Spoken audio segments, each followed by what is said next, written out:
My friend, this is called the Dust It Off series. What I'd love you to do is grab that guitar that's been sitting in your closet, plug it into an amp, follow these ideas. You're going to take one finger and one concept and you're going to put it together.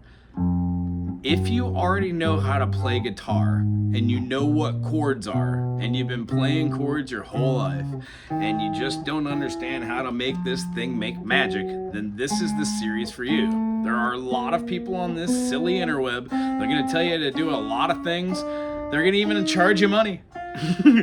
This is the first thing that I show all of my students.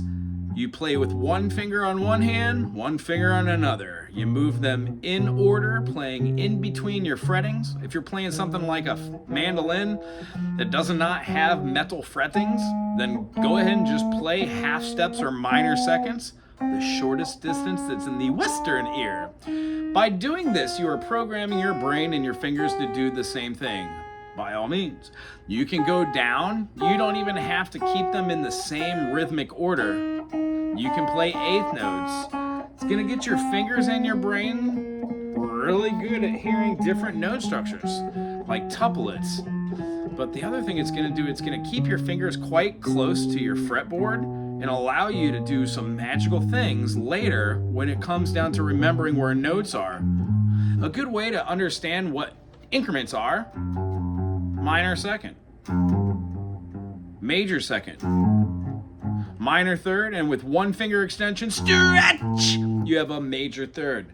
That's as far as you should ever really go when doing any note structure anywhere. Meaning, if you play in this quadrant, 1, 2, 3, 4, or this quadrant, 5, 6, 7, 8, you can do all sorts of magical stuff here. Ta-da-da. But what you're looking for is this. These notes. And if you don't move that, except for one finger on the end and one finger over here, you can cover natural minor, you can cover harmonic minor, you can cover even playing melodic minor. You would then switch back for your natural minor if you're doing it classically. If you play just your majors, you would have major. You can move that major to have a minor, aforementioned. Out of that classic tense, you could find every mode.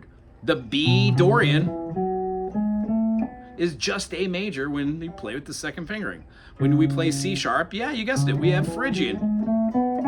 And listen to what that sounds like if we were doing like a, just an A7, half step down.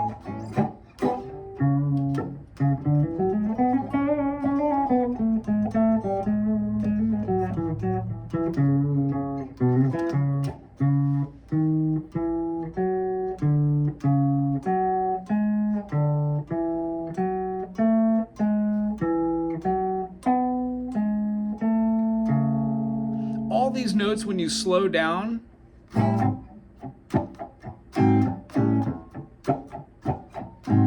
could be a part of that C sharp Phrygian.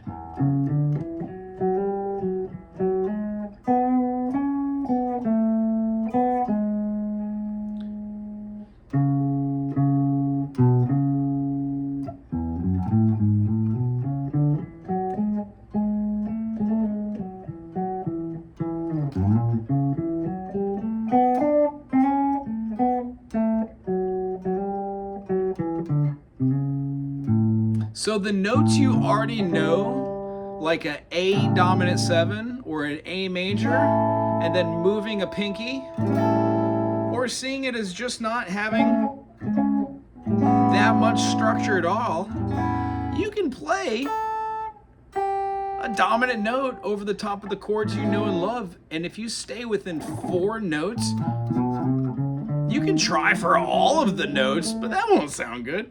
Now it's time to start putting in like 5 minutes a day, and all you need to do is start with the concept I first showed. Spider exercises start you off, and then eventually, after you put together, let's say G major, A minor, B minor, C major, D major, E minor, F sharp diminish, and then back to G, you've got a whole key signature.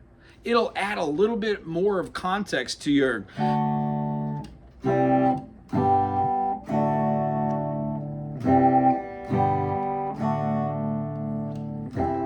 Change the rhythm, change the speed.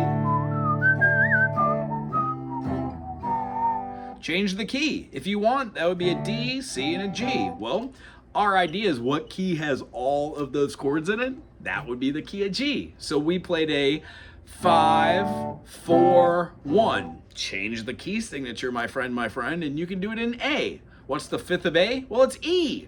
E, D, A. I'm looking at the self-reflection of my mind. That's way too low for Justin's voice, so we move it up. How about C major?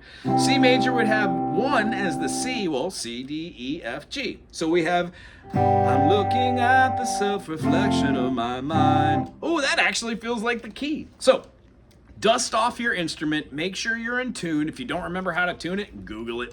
If you have high action on it, you might want to change the strings and take it to a tech, or just make sure you can lower the distance here by raising and lowering your nut and your saddle. If you can, start learning just these spider exercises of where to put your fingers and do them every day for 5 minutes. After learning a couple chords again from a key signature, no matter what that key signature is, put it all together, start writing a few tunes and show it to somebody, or join a local workshop, or go get lessons.